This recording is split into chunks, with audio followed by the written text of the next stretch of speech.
इस लेक्चर में अभिनिंद्रनाथ टैगोर के रिगार्डिंग डिस्कस करेंगे। ये रिसेंटली न्यूज में है, इनकी बर्थ एनिवर्सरी थी 150th बर्थ एनिवर्सरी। 7 अगस्त 1871 को इनका जन्म होता है। कहाँ पे जन्म होता है इनका? कोलकाता में एक जगह है जोरासेंको, वहाँ पे जन्म होता है टैगोर फैमिली में। रविंद्रनाथ टैगोर की अभी 150th बर्थ एनिवर्सरी सेलिब्रेट की जा रही है, इसलिए न्यूज में आए। ये रविंद्रनाथ टैगोर थे, सब जानते हैं रविंद्रनाथ टैगोर के बारे में, उनके नेफ्यू थे, नेफ्यू। और ये प्रोमिनेंट आर्टिस्ट माने जाते हैं, चित्रकारी करते थे, पेंटिंग। इन्होंने बंगाल स्कूल ऑफ आर्ट को भी बनाया था और ये फर्स्ट मेजर सपोर्टर थे स्वदेशी वैल्यूज़ के इंडियन आर्ट में। जो इंडियन आर्ट बनाई जाती थी, जैसे चित्रकला की जाती है, पेंटिंग की जाती है, इन्होंने पहली बार सबसे पहले सपोर्ट किया था स्वदेशी वैल्यूज़ को, कि पेंटिंग में भी स्वदेशी वैल्यू, हमारे इंडिया की कल्चर दिखाई जाए, स्पिरिचुअलिटी दिखाई जाए, तो इन्होंने ये सबको सपोर्ट किया। तो इनके कुछ कंट्रीब्यूशन क्या थे वो पढ़ते हैं। कंट्रीब्यूशन का मतलब है योगदान। इंडियन आर्ट, भारतीय कला और संस्कृति, इंडियन आर्ट और कल्चर में क्या क्या इनके योगदान रहे, कंट्रीब्यूशन रहे। देखो, पहली इन्होंने क्रिएट किया Indian society of oriental art, ये इन्होंने क्रिएट किया। बाद में इन्होंने एस्टेब्लिश किया, सेटअप कर दिया बंगाल स्कूल ऑफ आर्ट, इन्होंने बनाया बंगाल में, और Indian society of oriental art.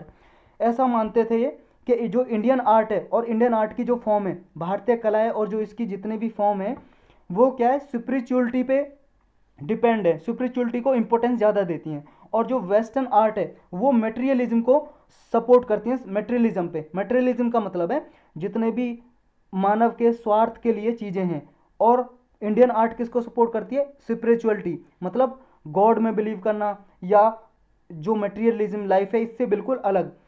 तो वेस्टर्न जो ये आर्ट थी मटेरियलिज्म पे बेस्ड, इसको रिजेक्ट किया था इन्होंने, इसको नहीं मानते थे, इसके लिए इनका कोई इंटरेस्ट नहीं था। ये इंडियन आर्ट को सपोर्ट करते थे जिसमें स्पिरिचुअलिटी को ज़्यादा प्रमोट करते थे, चित्रकला में दिखाते थे, अपने चित्र बना के, पेंटिंग बना के।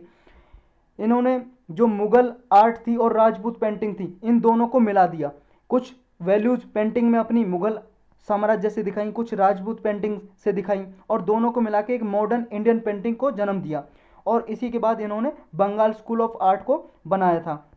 जो इनकी पेंटिंग की या वर्क की या लिटरेचर लिखते थे या बुक लिखते थे कोई भी ये, तो उनमें इनकी हिंदू फिलॉसफी के अराउंड ही बुक वगैरह कुछ लिखना या कुछ कला बनाना, आर्ट बनाना या कुछ पेंटिंग बनाना, हिंदू फिलॉसफी के अराउंड ही रिवॉल्व करती थी। हिंदू फिलॉसफी को ही दिखाते थे अपनी बुक्स में, मतलब झलकती थी इनकी राइटर की तरह। इनके जो बाकी के काम है, जैसे मान लो इन्होंने क्या है, चाइनीज और जापानीज कैलीग्राफिक ट्रेडिशन को भी प्रदर्शित किया, प्रेजेंट किया अपने बुक्स वगैरह में या पेंटिंग में। इस तरह से इन्होंने एक तरह से modern pan Asian artistic tradition को जन्म दिया कि सारी एशिया की वैल्यू झलकनी चाहिए हमारी आर्ट में, इंडियन आर्ट में या पेंटिंग में, सारे एशिया की, जापानीज, चाइनीज, इंडियन, ये सब कुछ इन्होंने रिप्रेजेंट किया पेंटिंग वगैरह बना के, चित्रकारी बना के। और भी मान लो ईस्टर्न आर्टिस्टिक और स्पिरिचुअल कल्चर वगैरह भी इन्होंने शो किए अपनी पेंटिंग वगैरह में। इन्हें जो इंस्पिरेशन मिली थी, एक बार जापानीज फिलोसफर आए थे, फिलोसफर थे और एस्थेटिशियन, ये फिलोसफर थे, मतलब विद्वान थे, एक ओकाकुरा काकुजो, ये जापान के थे। इन्होंने 1902 में कलकत्ता में, कोलकाता में विजिट की, पहले कलकत्ता था कोलकाता का नाम, तो विजिट किया, यहाँ पे आए घूमने के लिए, तो उनसे इंस्पिरेशन मिलती थी। तो उसके बाद इन्होंने बहुत सारी पेंटिंग्स वगैरह भी बनाई। इनकी फेमस पेंटिंग है जो, वो है एक भारत माता, ये सबसे ज़्यादा फेमस है, प्रसिद्ध है सबसे ज़्यादा। 1905 में बनाई थी भारत माता की पेंटिंग, ये है भारत माता की पेंटिंग, इसको बोलते हैं भारत माता की पेंटिंग, जो अवनींद्रनाथ टैगोर ने बनाई थी। और भी कुछ पेंटिंग है, जैसे इनकी पासिंग ऑफ शाहजहां 1900 में बनाई थी, माई मदर बनाई थी 1912 में, फेरीलैंड इलस्ट्रेशन बनाया था 1913 में, जर्नीज एंड ये बनाई थी। तो आपको ये याद रखनी है कि पेंटिंग किसकी है, मैच द फॉलोइंग में पूछ लेता है यूपीएससी, और भी किसी एग्जाम में पूछी जा सकती है।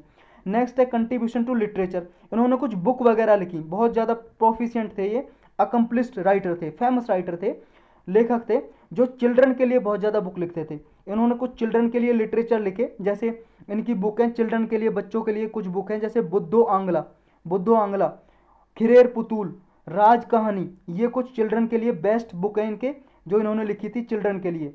नेक्स्ट एक अरेबियन नाइट सीरीज है, ये नोटेबल वर्क है इनका, बहुत ज़्यादा फेमस रहा था अरेबियन नाइट सीरीज, ये लिटरेचर है इनका, बुक्स वगैरह, तो ये भी बहुत फेमस है इनकी।